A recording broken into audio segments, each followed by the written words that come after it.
Hello friend, नमस्कार। मेरा नाम है संदीप और आप देख रहे हैं nothing impossible YouTube channel. Friends, आज के इस वीडियो में हम लोग यूजीसी नेट प्रथम प्रश्न पत्र में जो है शोध अभिवृत्ति से प्रैक्टिस सेट नंबर 8 को देखने वाले हैं। इससे पहले हम लोगों ने ऑलरेडी 7 प्रैक्टिस सेट को जो है शोध अभिवृत्ति वाले यूनिट से कवर कर रखा है। अगर आपने उन वीडियो को नहीं देखा है तो प्लेलिस्ट में जाके आप उन वीडियो को अच्छे तरीके से जो है देख सकते हैं और उन प्रैक्टिस सेट क्वेश्चन को अच्छे तरीके से जो है आप अटेम्प्ट कर सकते हैं। फ्रेंड्स, एक बात और मैं बताना चाहता हूं कि मैं 2-3 दिन से रेगुलर जो है वीडियो आपको प्रोवाइड नहीं कर पा रहा हूं, तो उसका कुछ कारण है कि इस लॉकडाउन के समय बहुत लोग परेशान हैं। आप भी परेशान होंगे, मैं भी परेशान हूं और मेरे कुछ दोस्त भी हैं, वो भी परेशान हैं। तो उनकी थोड़ी मदद करने पड़ रही है मुझे और इसलिए थोड़ा सा मैं रेगुलर वीडियो आपको नहीं दे पा रहा हूं। लेकिन आज से मैं कोशिश करूंगा कि आपको रेगुलर वीडियो 1 से 2 वीडियो जो आपके एग्ज़ाम के लिए रेलिवेंट है उसको मैं आपको बनाकर प्रोवाइड करूँ। तो खैर, ये बात की बातें हैं और हम लोग सीधे टॉपिक पे आते हैं अपने और इस प्रैक्टिस सेट क्वेश्चन को अटेम्प्ट करते हैं जैसा कि हर बार करते हैं। मैं क्वेश्चन को पढ़ के बताऊंगा, उसके साथ साथ ऑप्शन भी आपको दूंगा। आपको करना इतना है कि अपना सही आंसर जो है कमेंट बॉक्स में देने का प्रयास करना है। उसके साथ ही साथ जो है आप वीडियो ख़त्म होने के अंत में जो है अपने स्कोर को भी मेंशन करने का प्रयास करेंगे। और एक बात और कहना चाहूँगा, अगर आप नए व्यूअर हैं तो चैनल को जरूर सब्सक्राइब करिएगा और उसके बगल में जो बेल आइकन का बटन होता है इस प्रकार से आप उसको प्रेस कर लीजिएगा न्यू वीडियो के अपडेट्स को पाने के लिए। चाहे आपके एग्ज़ाम से रिलेटेड हो या कोई अपडेट हो कि आपका एग्ज़ाम कब होगा, कैसे होगा, तो उसके बारे में भी आपको इस चैनल के माध्यम से अपडेट मिलता रहेगा। तो चलिए फ्रेंड, वीडियो को स्टार्ट करते हैं। क्वेश्चन नंबर 1 से देखते हैं। तो यहाँ पर आप देख सकते हैं क्वेश्चन नंबर 1 में दिया गया है कि बुद्धिमत्ता परीक्षण स्कोर और ग्रेड के बीच में कौन सा सहसंबंध है। तो यहाँ प्रश्न में स्पष्ट रूप से ही पूछा जा रहा है कि बुद्धिमत्ता परीक्षण स्कोर और ग्रेड के बीच में कौन सा सहसंबंध है। इन चारों विकल्पों में से आपको बताने का प्रयास करना है। पहला जो ऑप्शन है सकारात्मक, बी ऑप्शन है नकारात्मक और सी ऑप्शन है बिल्कुल सही और डी ऑप्शन है कोई संबंध है ही नहीं। तो यहाँ पे बहुत ज़्यादा हम एक्सप्लेन प्रश्नों को नहीं करेंगे। हाँ, प्रश्न को डिस्क्राइब करने का यानी कोई वर्ड ऐसा हो जो डिफ़िकल्ट हो तो उसको थोड़ा सा डिस्क्राइब कर दिया जाएगा, क्योंकि ये पूरी तरह से प्रैक्टिस सेट क्वेश्चन है। तो आपको अटेम्प्ट करने हैं। जो प्रश्न नहीं भी आते हैं तो आप अपने बुद्धि विवेक से सोचिए कि इस प्रश्न का आंसर क्या होगा और देने का प्रयास करिए। इसके साथ साथ वीडियो लगे फास्ट है तो वीडियो को पॉज करिए, अच्छे तरीके से प्रश्नों को पढ़िए, फिर उसका आंसर देने का प्रयास करिए। तो इस प्रश्न का जो हमारा सही आंसर हो जाएगा वो है आपका ऑप्शन नंबर ए, सकारात्मक संबंध।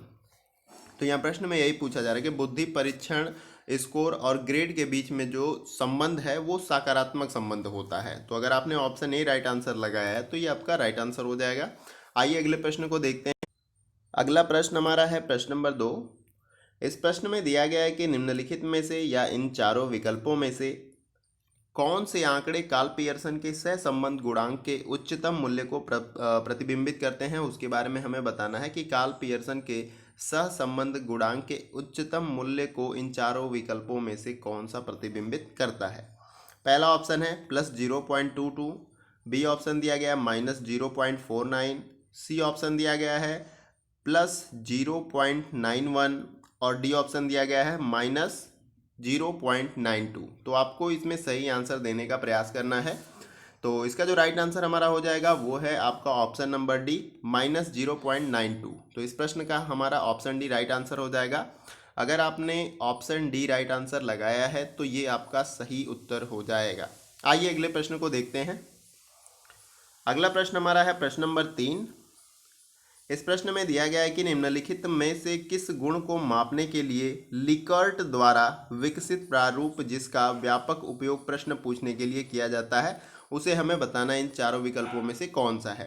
पहला जो ऑप्शन है मनोवृत्ति, बी ऑप्शन है व्यक्तित्व, सी ऑप्शन है मनोबल और डी ऑप्शन है उपरोक्त में से कोई सही नहीं है। तो इस प्रश्न का जो हमारा सही आंसर है वो है आपका ऑप्शन नंबर ए, मनोवृत्ति। अगर आपने ऑप्शन ए राइट आंसर लगाया तो ये आपका सही आंसर हो जाएगा। आइए अगले प्रश्न को देखते हैं। अगला प्रश्न हमारा है प्रश्न नंबर 4। इस प्रश्न में पूछा जा रहा है कि अनुसंधान के क्षेत्र में निष्पक्षता का क्या अर्थ होता है। इन चारों विकल्प में से आपको बताना है। अगर आप अनुसंधान कर रहे हैं या अनुसंधान क्षेत्र से जुड़े हुए हैं तो उसमें निष्पक्षता का अर्थ क्या होता है यह आपको बताने का प्रयास करना है इन चारों विकल्पों में से। पहला जो ऑप्शन है सही या गलत का उचित निर्णय, बी ऑप्शन है सुसंगत निष्कर्ष और सी ऑप्शन दिया गया है अंतः शोधकर्ता समझौता, और डी ऑप्शन है उपरोक्त में से कोई सही नहीं है। तो इस प्रश्न का जो हमारा राइट आंसर हो जाएगा वो है आपका ऑप्शन नंबर बी, सुसंगत निष्कर्ष। अनुसंधान के क्षेत्र में निष्पक्षता का अर्थ होता है सुसंगत निष्कर्ष। या हम अनुसंधान करते हैं तो अंत में हम सोचते हैं कि हमारा जो निष्कर्ष प्राप्त होता है वो सुसंगत तरीके का हो या अच्छा हो, क्वालिटी हो उसमें।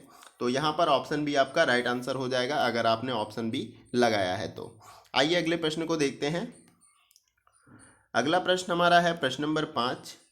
इस प्रश्न में दिया गया है कि अनुसंधान की निष्पक्षतावाद को कैसे बढ़ाया जा सकता है। तो यहाँ पे 4 विकल्प दिए गए हैं इसके संदर्भ में और आपको बताना है सही आंसर।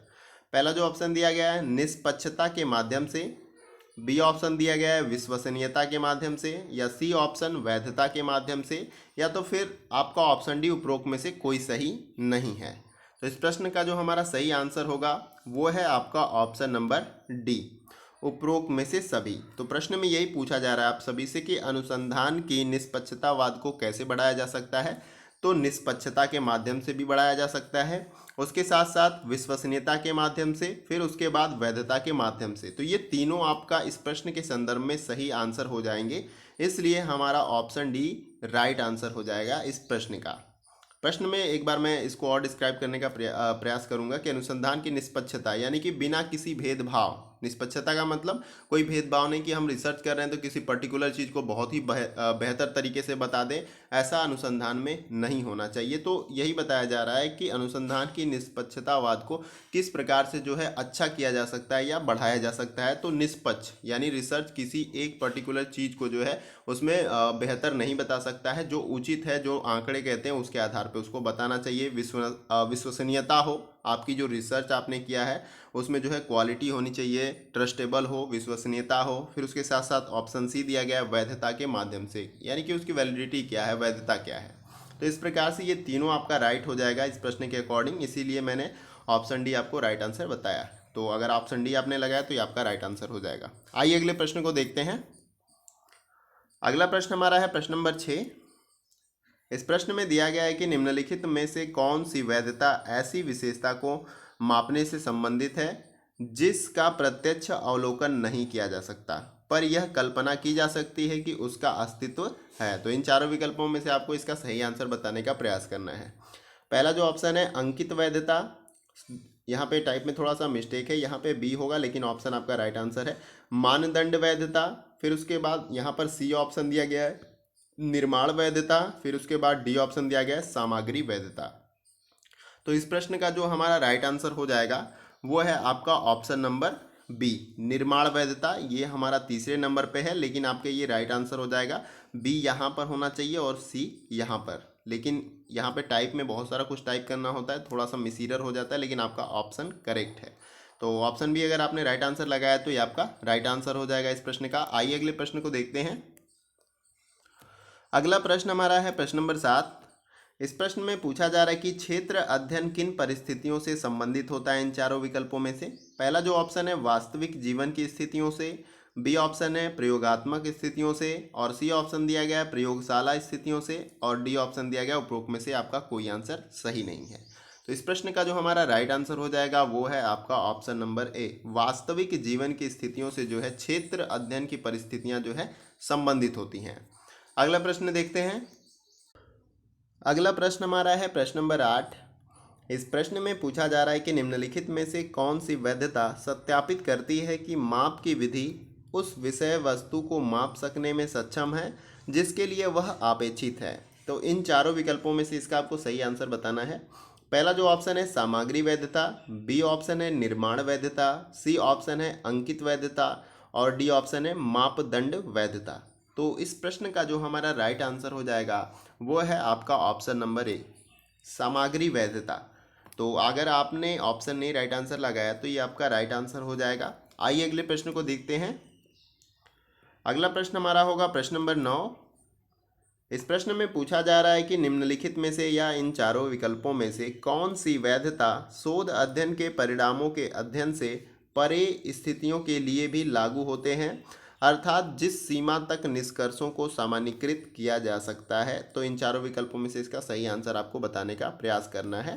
पहला जो ऑप्शन है बाहरी वैधता, बी ऑप्शन है आंतरिक वैधता, सी ऑप्शन है स्थिति वैधता और डी ऑप्शन है उपरोक्त में से आपका कोई सही नहीं है। तो इस प्रश्न का जो हमारा राइट आंसर हो जाएगा वो है आपका ऑप्शन नंबर ए, बाहरी वैधता। प्रश्न में यही पूछा जा रहा है कि इन चारों विकल्पों में से कौन सी ऐसी वैलिडिटी या कौन सी ऐसी वैधता शोध अध्ययन के परिणामों के अध्ययन से परे स्थितियों में भी जो है लागू होती है, अर्थात जिस सीमा तक निष्कर्षों को सामान्यीकृत किया जा सकता है, तो उसके बारे में हमें बताना। तो यहाँ पर ऑप्शन ए आपका राइट आंसर हो जाएगा अगर आपने ऑप्शन ए लगाया है तो। आइए अगले प्रश्न को देखते हैं। अगला प्रश्न हमारा है प्रश्न नंबर 10। इस प्रश्न में दिया गया है कि जिस सीमा तक रिसर्च डिजाइन और डेटा शोधकर्ता को कारण और प्रभाव एवं डेटा के भीतर अन्य संबंधों के बारे में सटीक निष्कर्ष आकर्षित करने के लिए अनुमति देता है, उसको क्या कहा जाता है। इन चारों विकल्पों में से हमें बताने का प्रयास करना है। पहला जो ऑप्शन है बाहरी वैधता, उसको बोला जाता है। बी ऑप्शन है आंतरिक वैधता, सी ऑप्शन है स्थिति वैधता और डी ऑप्शन है उपरोक्त में से कोई सही नहीं है। तो इस प्रश्न का जो हमारा राइट आंसर हो जाएगा वो है आपका ऑप्शन नंबर बी, आंतरिक वैधता। प्रश्न में यही पूछा जा रहा है कि इन चारों विकल्पों में से यह हमें बताने का प्रयास करना है कि जिस सीमा तक रिसर्च डिजाइन और डेटा शोधकर्ता को कारण और प्रभाव एवं डेटा के भीतर अन्य संबंधों के बारे में सटीक निष्कर्ष आकर्षित करने के लिए अनुमति देता है, उसको क्या कहा जाता है। तो उसको आंतरिक वैधता जो है कहा जाता है।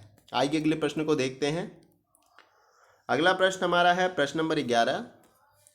इस प्रश्न में दिया गया है कि निम्नलिखित में से किस प्रकार के शब्दों में उपकल्पनाओं को वर्णित नहीं किया जा सकता है। इन चारों विकल्पों में से बताना है। पहला जो ऑप्शन है घोषणात्मक, बी ऑप्शन है रिक्त परिकल्पना और प्रश्न पत्र और सी ऑप्शन है सामान्य और डी ऑप्शन है दिशात्मक।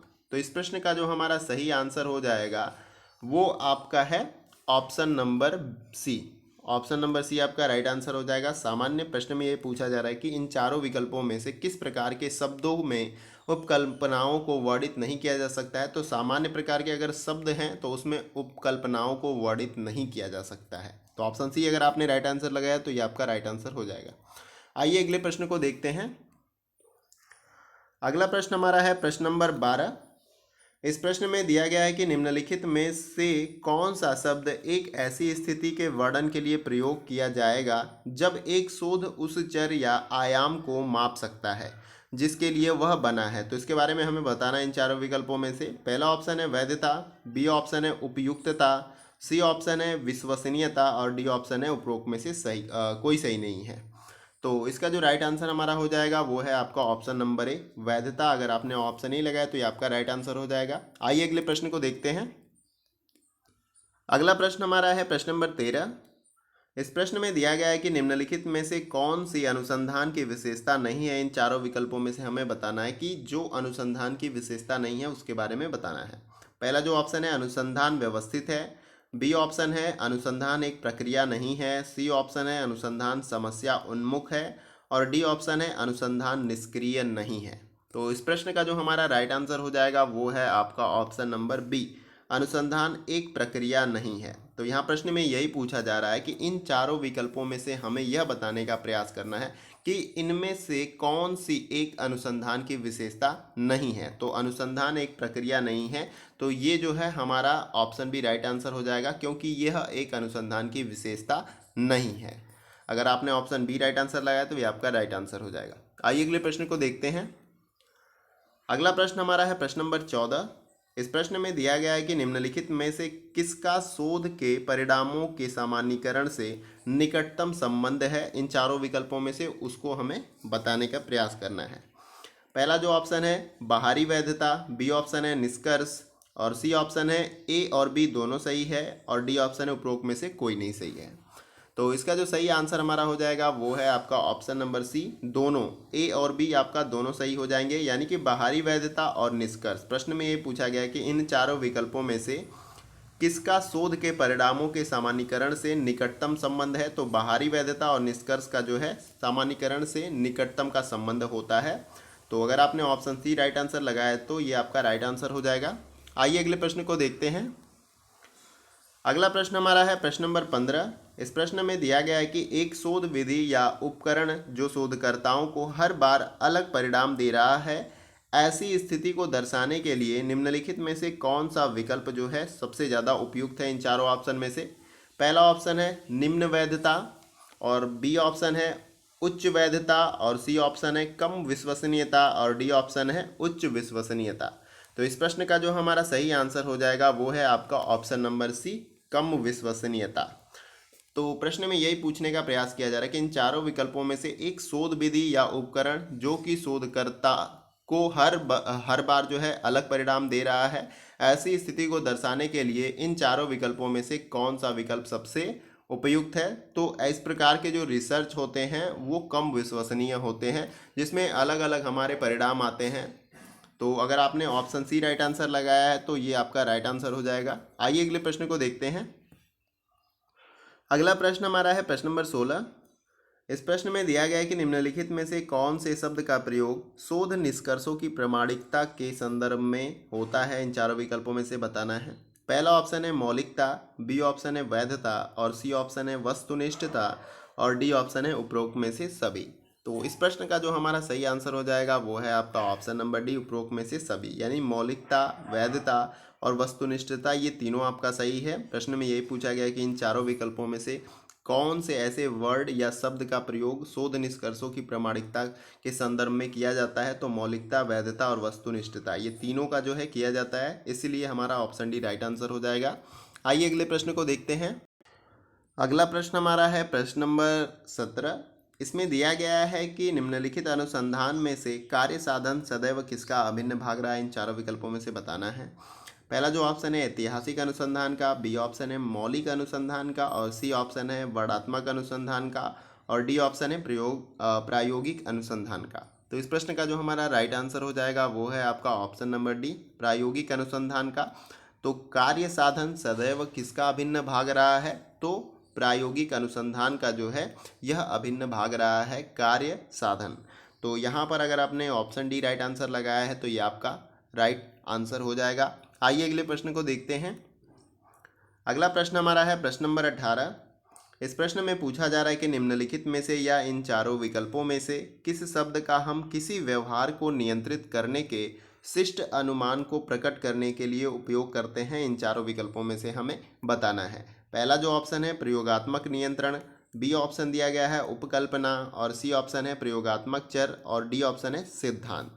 तो इस प्रश्न का जो हमारा सही आंसर हो जाएगा वो है आपका ऑप्शन नंबर बी, उपकल्पना का। प्रश्न में यही पूछा जा रहा है कि इन चारों विकल्पों में से किस शब्द का हम किसी व्यवहार को नियंत्रित करने के शिष्ट अनुमान को प्रकट करने के लिए उपयोग में लाते हैं या उपयोग करते हैं, तो उपकल्पना को। ठीक है, तो अगर आपने ऑप्शन बी राइट आंसर लगाया है तो ये आपका राइट आंसर हो जाएगा। आइए अगले प्रश्न को देखते हैं। अगला प्रश्न हमारा है प्रश्न नंबर 19।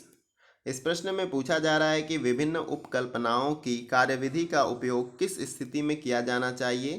तो पहला जो ऑप्शन इसमें दिया गया इस प्रश्न में शोध के अंतिम चरण के दौरान, बी ऑप्शन दिया गया है शोध अध्ययन की योजना के दौरान, सी ऑप्शन दिया गया है परिणामों के प्रकाशन के समय, और डी ऑप्शन है उपरोक्त में से कोई आंसर सही नहीं है। तो इस प्रश्न का जो हमारा सही आंसर हो जाएगा वो है आपका ऑप्शन नंबर बी, शोध अध्ययन की योजना के दौरान। तो प्रश्न में यही पूछा जा रहा है कि विभिन्न उपकल्पनाओं की कार्यविधि का उपयोग किस स्थिति में किया जाना चाहिए। तो शोध अध्ययन की योजनाओं के दौरान जो है इसका प्रयोग जो है किया जाना चाहिए। तो यहाँ पर ये आपका राइट आंसर हो जाएगा ऑप्शन नंबर बी इस प्रश्न का। अगर आपने ऑप्शन बी राइट आंसर लगाया है तो ये आपका सही आंसर हो जाएगा। आइए अगले प्रश्न को देखते हैं। अगला प्रश्न हमारा है प्रश्न नंबर 20। इस प्रश्न में पूछा जा रहा है कि निम्नलिखित में से या इन चारों विकल्पों में से किसके आधार पर मान्यताओं को निरूपित किया जाता है। पहला जो ऑप्शन इसमें दिया गया है देश की सांस्कृतिक पृष्ठभूमि के आधार पे, और फिर उसके बाद जो है ऑप्शन बी दिया गया है विश्वविद्यालयों के आधार पर, सी ऑप्शन दिया गया है जातियों की विशिष्ट विशेषताओं के आधार पर, और डी ऑप्शन दिया गया है उपरोक्त में से सभी। तो इस प्रश्न का जो हमारा राइट आंसर हो जाएगा वो है ऑप्शन नंबर डी, उपरोक्त में से सभी हमारा सही है। प्रश्न में यही पूछा गया है कि इन चारों विकल्पों में से किसके आधार पर मान्यताओं को निरूपित किया जाता है। तो देश की सांस्कृतिक पृष्ठभूमि के आधार पर भी जो इसको किया जाता है, बी ऑप्शन है विश्वविद्यालयों के भी आधार पर किया जाता है, और डी ऑप्शन दिया गया है जातियों सी ऑप्शन जो है हमारा जातियों के विशिष्ट विशेषताओं के आधार पे। तो ये तीनों आपका राइट हो जाएगा इस प्रश्न के संदर्भ में। तो इसलिए हमारा जो है ये ऑप्शन डी राइट आंसर हो जाएगा, क्योंकि ये तीनों सही है। ठीक है, तो अगर आपने ऑप्शन डी राइट आंसर लगाया है तो ये आपका सही आंसर हो जाएगा। तो फ्रेंड्स, ये हमारा प्रश्न जो था, ये वीडियो का लास्ट प्रश्न था। उम्मीद करता हूँ जितने भी प्रश्न मैंने आपको बताए और कराएं, ये सभी आपके एग्जाम के पॉइंट ऑफ व्यू से बहुत ही इंपॉर्टेंट है। एक बात और मैं बताना चाहूँगा, बहुत सारे फ्रेंड कहते हैं सर आप पूरे क्वेश्चन को अच्छे तरीके से डिस्क्राइब क्यों नहीं करते हो, एक्सप्लेन क्यों नहीं करते हो। तो फ्रेंड्स, अगर प्रैक्टिस सेट क्वेश्चन को हम एक्सप्लेन करने लगें या सभी प्रश्न पे 5 मिनट दे के उसको एक्सप्लेन करने लगें तो बहुत ज़्यादा लंबा वीडियो हो जाएगा। क्योंकि मैं प्रैक्टिस सेट क्वेश्चन के वीडियो बना रहा हूँ ताकि आप प्रैक्टिस करके अपने जो है तैयारी को बेहतर तरीके से समझ सकें कि आपकी तैयारी किस प्रकार से चल रही है और आपको किस टॉपिक पे ज़्यादा काम करने की आवश्यकता है। प्रैक्टिस सेट इसीलिए होता है कि हमारी तैयारी किस टॉपिक या किस विषय पे बेहतर नहीं हो रही है, उससे हमें पता चल जाएगा। जिन प्रश्नों के बारे में हमें उत्तर नहीं पता होगा तो हमें पता चल जाएगा कि इस विषय पे थोड़ा सा हमें और काम करना है या उसके बारे में और अच्छे तरीके से पढ़ना है। फिर उसके बाद जब आप प्रैक्टिस सेट फिर से अटेम्प्ट करोगे तो आपके सारे प्रश्न सही होने लगेंगे। इसका मतलब आपका वो टॉपिक अच्छे तरीके से क्लियर हो गया है। तो प्रैक्टिस सेट क्वेश्चन या प्रैक्टिस सेट वीडियो इसी के लिए होता है कि आप अपनी तैयारी को चेक कर सकें। और इसके साथ साथ मैं आपके टॉपिक वाइज वीडियो आपको प्रोवाइड करता हूं, चाहे वो फर्स्ट पेपर से हो या आप सेकंड पेपर ज्योग्राफी से हो। उसके साथ साथ मैं आपको क्वेश्चन पेपर भी सॉल्व कराऊंगा। और क्वेश्चन पेपर जो है मैंने लगभग टाइप कर लिया है। उसमें मैं क्वांटिटी जो है 10 प्रश्नों का मैंने रखा है। इन 10 प्रश्नों को मैं अच्छे तरीके से डिस्क्राइब करूंगा। उसके साथ साथ इनको अच्छे तरीके से एक्सप्लेन करूंगा और इनसे जुड़े जो भी महत्वपूर्ण बिंदु होंगे उसके बारे में भी मैं आपको डिटेल में बताऊंगा। तो मैं अलग अलग करके आपको वीडियो बना के देता हूं। कुछ वीडियो मैं आपको एक्सप्लेन में बताता हूं, कुछ वीडियो जो है आपको प्रैक्टिस सेट करने के लिए होते हैं। तो आप उसके लिए निश्चिंत रहें, मैं उन चीज़ों के बारे में आपको डिटेल में बताऊंगा अलग से वीडियो में और पूरा एक्सप्लेन करके। तो आप इसको प्रैक्टिस सेट की तरह आप अटेम्प्ट करें इन प्रश्नों को। तो उम्मीद करता हूं कि वीडियो का सेशन आप सभी को अच्छा लगा होगा, सभी प्रश्न आपके लिए रेलिवेंट होंगे। इसके साथ साथ आपने अंत में जो है अपने स्कोर को भी मेंशन किया होगा कि आपके 20 प्रश्नों में से कितने प्रश्न जो है सही हुए हैं। तो उम्मीद करता हूं कि आपने मेंशन कर दिया होगा। कमेंट बॉक्स में आप अपने वीडियो के दौरान जो भी आपने अनुभव किया है उसके बारे में फीडबैक भी दे सकते हैं कि आप मुझे वीडियो अच्छा लगा, अच्छा नहीं लगा तो उसके बारे में भी आप बता सकते हैं। किसी विशेष टॉपिक पे आपको अगर वीडियो चाहिए तो उसके बारे में भी आप कमेंट बॉक्स में बता सकते हैं। और इसके साथ साथ वीडियो को आप शेयर कर दीजिए मैक्सिमम दोस्तों के साथ ताकि उनको भी इस वीडियो से हेल्प मिल सके। क्योंकि ये जो कुछ भी मैं कंटेंट या मटेरियल आपको प्रोवाइड करता हूँ ये सभी फ्री ऑफ कॉस्ट होता है। जैसा कि आप सभी जानते हैं कि अगर आप प्रैक्टिस सेट की बुक भी लेने जाओगे तो आपको 100 रुपये या 150 रुपये से कम की नहीं मिलेगी। उसके साथ साथ आप ऑनलाइन प्रैक्टिस सेट अगर देने वाले हो या ऑनलाइन प्रैक्टिस सेट अटेम्प्ट करने वाले तो उसके लिए भी आपको कुछ ना कुछ कॉस्ट पे करनी पड़ती है। तो आपको फ्री में शायद कहीं पे मिले, तो मैं कोशिश करता हूँ कि फ्री में जितने भी मटेरियल या प्रैक्टिस सेट आपको मिल जाएँ वो मेरे लिए भी अच्छा होगा। मतलब मैं मदद करना चाह रहा हूँ आपके लिए, तो ये ज़्यादा बेहतर रहेगा कि आपको जितना हो सके उतनी मदद करूँ, चाहे प्रैक्टिस सेट क्वेश्चन हो या किसी टॉपिक के बारे में हो। तो इसी संदर्भ में मैं आपको फ्री में सारे प्रैक्टिस सेट प्रोवाइड करता हूं, तो आप दूसरों को शेयर करें ताकि उनको भी इससे हेल्प मिल सके। इसके साथ साथ अगर आपको और भी प्रैक्टिस सेट देने के लिए इच्छुक हैं तो आप एनटीए की वेबसाइट पे भी जा सकते हैं। यूजीसी नेट के थ्रू जो है वहां पर आप लॉगिन करके जो है 2-4 प्रैक्टिस सेट दे सकते हैं। जैसे कि वहां पर डेमो के लिए प्रैक्टिस सेट बनाया गया है एनटीए की तरफ से, ताकि जो है आप एग्जाम के पैटर्न को समझ सके ऑनलाइन किस प्रकार से एग्जाम होता है। तो जो नए विद्यार्थी हैं उनके लिए भी है। अगर आप भी देना चाहते हैं तो वहाँ पर जाके आप 5-6 प्रैक्टिस सेट आसानी के साथ दे सकते हैं। चाहे आप किसी विषय से संबंधित हैं, आपका सेकंड सब्जेक्ट कुछ भी हो या फर्स्ट पेपर, आप तो नेसेसरी सबको देना है तो फर्स्ट पेपर का भी वहाँ पे प्रैक्टिस सेट अवेलेबल है। अगर आपको किस प्रकार से देना है नहीं समझ में आता है वहाँ पे तो आप मुझे कमेंट बॉक्स में बताएं, मैं उसके बारे में वीडियो बताऊँगा कि किस प्रकार से आप उन प्रैक्टिस सेट को अटेम्प्ट कर सकते हैं। तो फ्रेंड्स, अगर आप नए भी बने तो चैनल को जरूर सब्सक्राइब कर लीजिएगा और उसके बगल में जो बेल आइकन का बटन होता है उसको आप प्रेस कर लीजिएगा न्यू वीडियो के अपडेट्स को पाने के लिए। तो आज के वीडियो में बस इतना ही, फिर मिलते हैं नेक्स्ट वीडियो में कुछ और इंपॉर्टेंट टॉपिक और इंपॉर्टेंट क्वेश्चन के साथ। तब तक के लिए जय हिंद, जय भारत।